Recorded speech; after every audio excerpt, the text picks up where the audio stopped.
Ton टना ton ton ton टारा 9-2-12 किसका होगा ये 4 तारीख को पता चल जाएगा। बहरहाल गाने गाने से चुनाव नहीं जीते जाते। जनता क्या मुलाकात हुई, क्या कुछ बातें हुई है?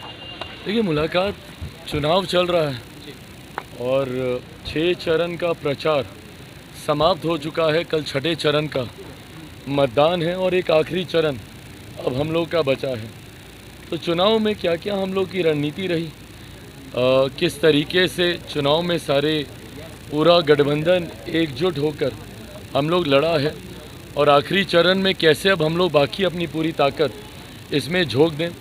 लक्ष्य मेरे मुख्यमंत्री जी का, मेरा, भारतीय जनता पार्टी का, तमाम हमारे गठबंधन दल के तमाम घटक दलों का एक ही है कि 40 की 40 सीटें हम लोग को जीतनी हैं और उस उद्देश्य के साथ पूरी मजबूती से पूरा गठबंधन एक साथ हम लोग चुनाव लड़ रहा। उन्हीं तमाम विषयों को लेकर चर्चा हुई। 6 चरण में क्या रहा, कैसा रहा, अलग अलग सीटों पे क्या रुझान रहे। मुख्यमंत्री जी ने हमारी तमाम सीटों की जानकारी ली।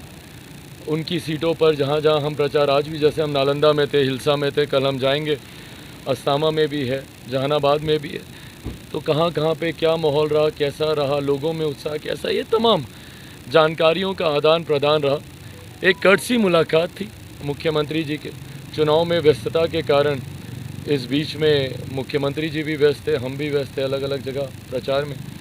तो आज एकदम एक थोड़ा सा रिलैक्स मोड में कर्टसी मुलाकात, जहाँ पे जानकारी का आदान प्रदान हुआ। उनके पास गठबंधन के तमाम सीटों पर क्या जो जानकारी थी, हमारे पास जो थी, उसको साझा किया गया। और आखिरी चरण में कैसे पूरी ताकत के साथ, उसमें भारतीय जनता पार्टी की भी सीटें हैं, जनता दल यूनाइटेड की भी है, उपेंद्र कुशवाहा जी की भी सीट उसी में है, तो उस पर क्या अब रणनीति रहे ताकि हम लोग आखिर में पूरी मजबूती के साथ 40 के 40 लक्ष्य को हम लोग हासिल करें। इन तमाम विषयों को लेकर चर्चा होगी। तेजस्वी यादव ने बीजेपी का एजेंट बताया है प्रशांत किशोर को। ये लोग क्या है ना, अब चुनाव, अब इनको पता है हारने लग गए हैं और इन लोगों का एक पैटर्न फिक्स हो गया। शुरू में एकदम एग्रेसिव रहेंगे, बड़ी बड़ी बातें करेंगे, ये हार रहा है, फलाना हार रहा है, ढिमकाना हार रहा है।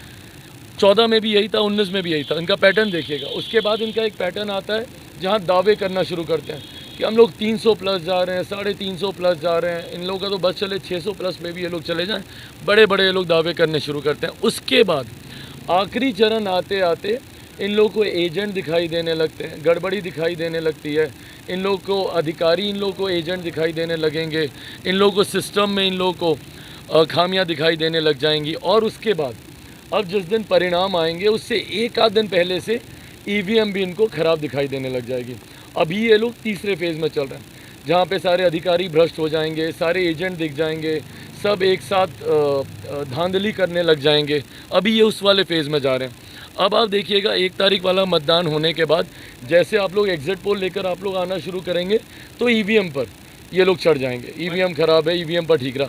हकीकत है इन लोग को अब इस बात का एहसास हो गया है कि बुरी तरीके से इन लोग की हार हो रही है। राजद के बारे में हम लोग क्या बोलें, क्योंकि उन लोगों का तो कोई सीट वैसे ही नहीं थी लोकसभा में, तो उससे बुरा तो क्या ही रहेगा। कांग्रेस की एक सीट थी इस बार, बिहार की किशनगंज, वो भी ये लोग हारेंगे।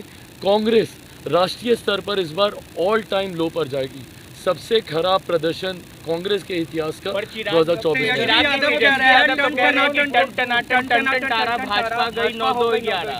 उनको आजकल गाने गाने का खूब शौक चढ़ा है मेरे भाई को। कोई बात नहीं, रिहर्स करते रहें, गाने गाने का शौक अपना बरकरार रखें। अब ये टन टना टन टन टन टारा 9-2-12 किसका होगा ये 4 तारीख को पता चल जाएगा। बहरहाल गाने गाने से चुनाव नहीं जीते जाते, जनता का विश्वास जीतने से चुनाव जीते जाते हैं। चुनाव में गंभीरता को बनाए रखना ज़रूरी है। लोगों के 5 साल के भविष्य की आप बात कर रहे हैं, इतनी हल्की बातें चुनाव में एक गंभीर नेता से लोग अपेक्षा नहीं रखते हैं। बट हाँ, अपनी छवि वो ऐसी ही बनाना